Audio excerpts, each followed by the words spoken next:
few months ago, in the heart of a small Congo village, life flowed with the predictable rhythm of tradition and routine. Among its humble streets and modest homes stood a church, the cornerstone of the community. The church was not just a building, but a symbol of hope, faith, and moral guidance. At its helm was Pastor Moyo, a man revered for his piety and unwavering commitment to his congregation. He was a beacon of light, guiding his flock through the trials and tribulations of daily life. Pastor Moyo was known for his deep baritone voice that echoed through the church, delivering sermons that stirred the soul and inspired change. His life was a testament to the power of faith and the importance of living a righteous life. He had always believed in the purity of his mission, dedicating himself to the spiritual well-being of others. But even the most steadfast hearts can waver, and even the most righteous can be tested. One evening, as the sun dipped below the horizon, Pastor Moyo's life took an unexpected turn.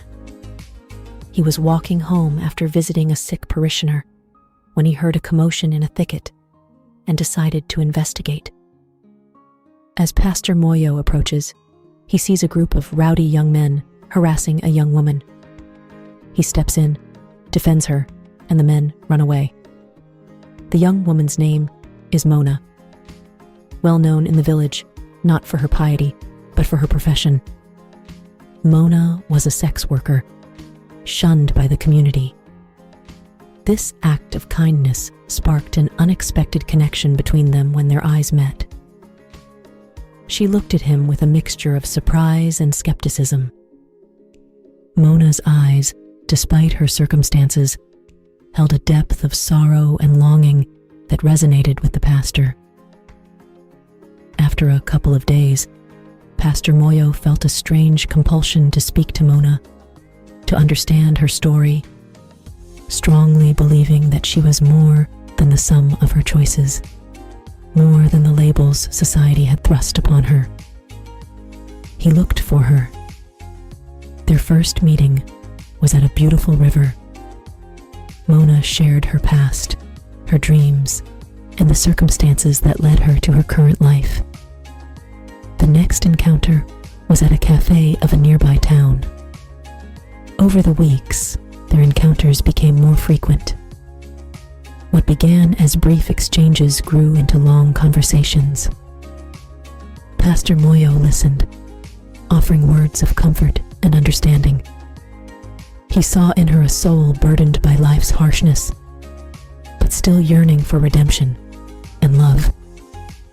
He found himself struggling with his emotions. He was drawn to Mona in a way that defied logic and doctrine. His heart ached for her pain, and his soul yearned to be her sanctuary. It was a love that was pure, yet forbidden. A love that challenged the very foundations of his faith. One evening, in an isolated meeting spot near a river, Pastor Moyo confessed his love to Mona, his voice trembling with emotion. Mona looked at him, tears glistening in her eyes, and here they shared their first kiss. They were interrupted by a passing villager who was shocked in disbelief, foreshadowing the coming storm. Rumors spread quickly in a village setting. The villagers soon found out about their relationship.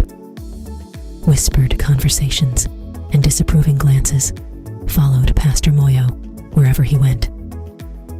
Finally, it was time for him to face his congregation, many of whom were angry and disgusted. In a heartfelt sermon, he preached to congregants.